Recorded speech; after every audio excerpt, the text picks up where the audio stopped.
What does it mean to not like a movie on the first viewing, only to like it on the second? This happened to me when watching Interstellar. As a writer of fiction, I can't help but watch a movie with an analytical eye. To make me feel anything, a movie needs to be logical. It needs to be realistic within the laws of that movie universe. Which is why, upon first viewing of Interstellar, the movie fell flat. The climax of the film got lost because I couldn't get past the fact that Cooper survived his trip into a black hole. It was as if none of the following events happened, because based on what is known of black holes, Cooper would not have survived. But something happened the second time I watched the movie. Perhaps because I watched it randomly when it appeared on cable. Maybe because I just come back from visiting with my niece.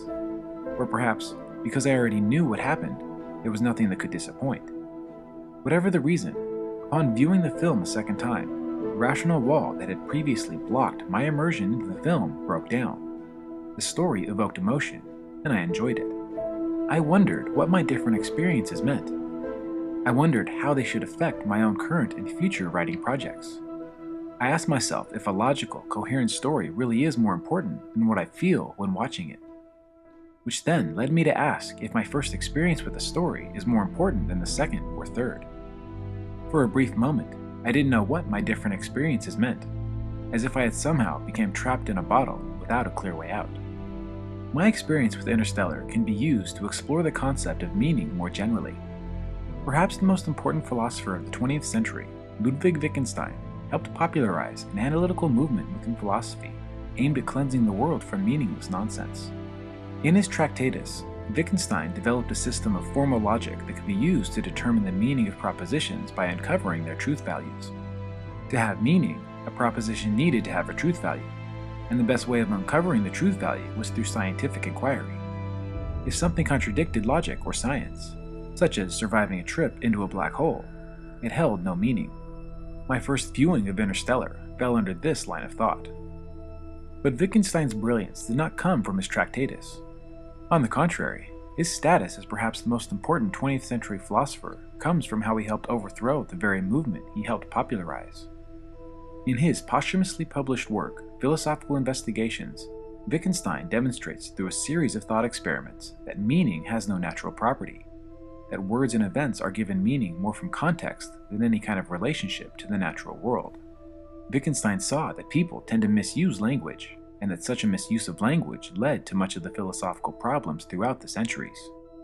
He saw that people tend to talk themselves into a self-imposed bottle, regardless of the topic, and that the philosopher's role is not to answer these questions once and for all, but to show how many of these questions do not and cannot have a single answer. In other words, the philosopher's only usable role is to show someone trapped in a bottle how to escape. In his Philosophical Investigations, Wittgenstein said that to determine something's meaning, look at its use.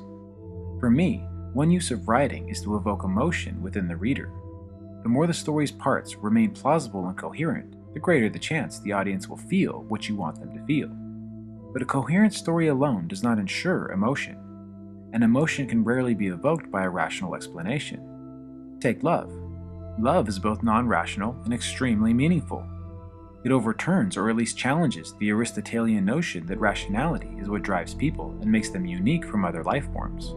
Note that, in Interstellar, Tars the computer is completely rational, but has no emotional connection to others, not even to its own mortality.